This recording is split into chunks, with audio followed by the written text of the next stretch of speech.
শোষণ করার জন্য। এই সন্ত্রাসী সংগঠন এটা আজকে তৈরি হয়নি, এটা বাংলাদেশে সুদীর্ঘ 15 বছর যাবৎ বাংলাদেশের সেই স্বৈরাচার সরকার 15 বছর যাবৎ লালন পালন করেছে ইসকন নামের সংগঠন। ইসকন সংগঠন মুসলমানদের রক্ত শোষণ করার সংগঠন। ভারতের সেই মোদীকে বলে দিচ্ছি, ভারতে বিলম্ব যদি ইসকন নামের এই সন্ত্রাসী সংগঠনকে বন্ধ না করেন, বাংলাদেশের 14 কোটি মুসলমান এই ঘনত্ব ইমামকে জাগ্রত করে লন্ডন করে দিল্লিতে পৌঁছাবে। অনেক কথা বলার প্রয়োজন সেই সময় আমাদের নাই।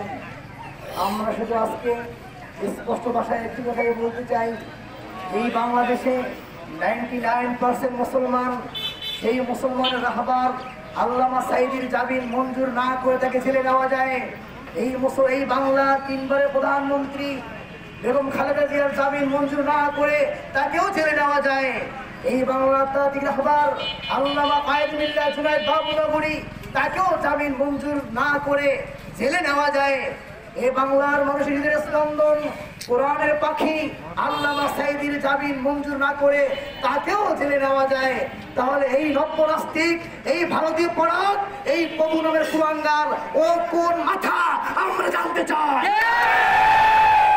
ওর কোন কি হয়েছে যেই বাংলায় 99% মুসলমানদের ধর্মীয় গুরুদেরকে আমরা রাষ্ট্রীয় আইনের শ্রদ্ধে তাকে জেলে আমরা নিতে দেই। আমরা কোনো হয়রানি করি না, মসজিদ ভাঙি না, মন্দির ভাঙি না, কোনো হিন্দু এক কুকুরকে আমরা জবাই করি না। তোমরা কি ভেবেছ এই মুসলমানদের দেশে আমরা সব সহ্য করতে পারি, কিন্তু অন্যায়কে মুসলমান কখনো বরদাস্ত করে না। থাকতে হলে বিনয় থাকতে হবে। এই ইসকন নামক নব্য জঙ্গি রাজাকারের অনুসরণে কোনো কাজ এই বাংলায় হতে পারবে।